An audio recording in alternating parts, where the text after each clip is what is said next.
Hello guys, Rahul here and welcome to our channel Doctors to Be. Today we shall start a new topic and the topic is from pathology and the topic is edema. So let's start.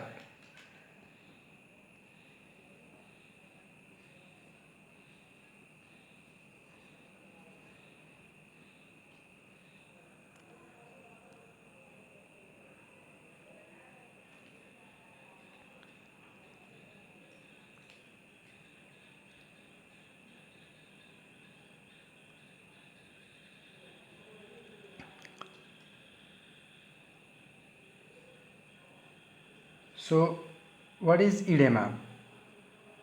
Edema is abnormal and excessive accumulation of free fluid into the interstitial space and serous cavities of the bodies. So it is abnormal as well as excessive. So let's define it in our simple way. So first thing is definition. I hope it is clear to you all. Definition is it is abnormal.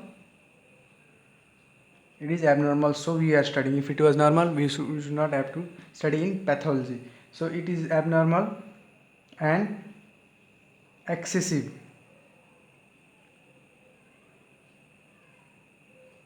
accumulation, abnormal and excessive accumulation of free fluid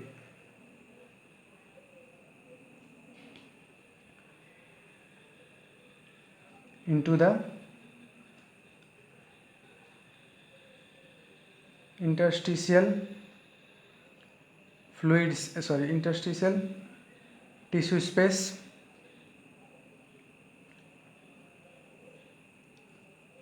or serous cavities.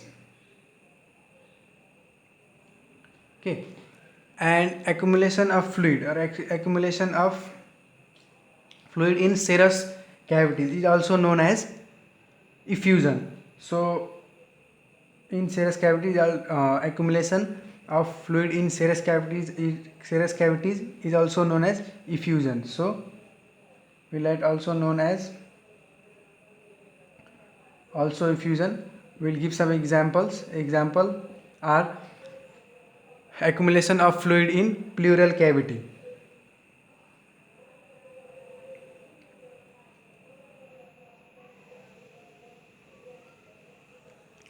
In pleural cavity, it is known as pleural effusion.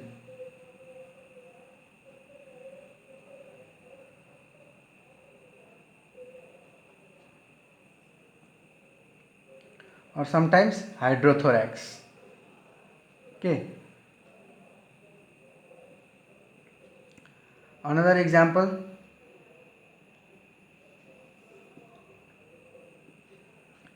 in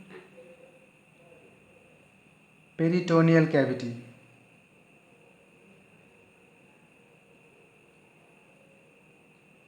In peritoneal cavity, it is known accumulation of fluid is known as ascites. Okay. And in the pleural cavity, pleural already covered, peritoneal and pericardial cavity.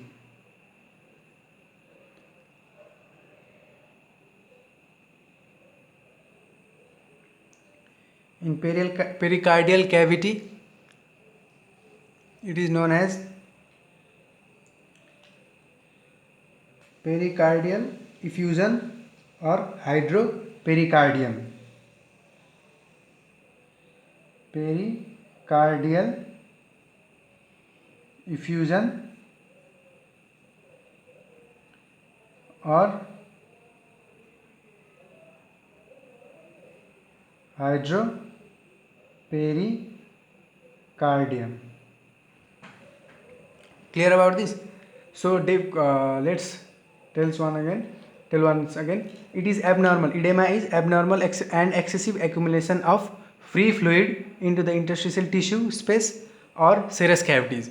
When there is accumulation of free fluid in serous cavities, we also call it as effusion, and some of the examples are accumulation in pleural cavity is known as pleural effusion or also hydrothorax, and then accumulation in peritoneal cavity is known as ascites are, and accumulation in pericardial cavity is known as pericardial effusion or hydropericardium, as in hydrothorax. Okay, so now we shall move towards the pathophysiological categories of edema.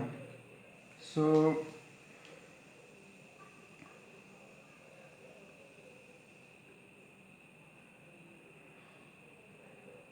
pathophysiological categories. Okay, so coming to pathophysiological categories, there are 5 types of edema, and let's list them. Edema due to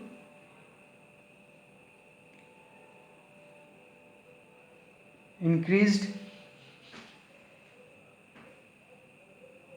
capillary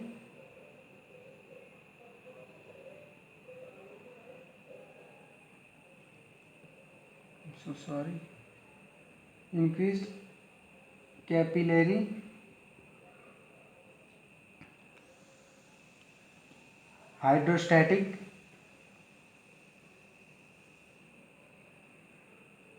pressure. Okay, then the other type is edema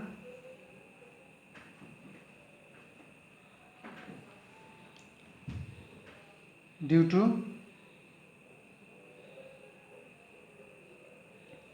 decreased plasma osmotic pressure. Okay, the other is edema due to sodium and water retention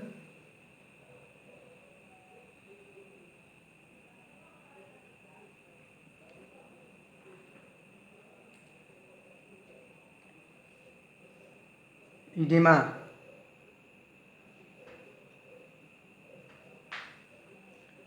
due to inflammation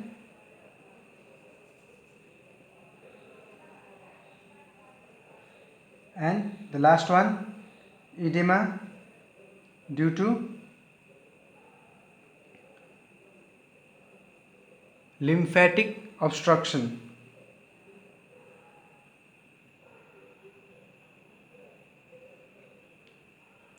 So these are the pathophysiological categories, and we shall discuss about all of them one by one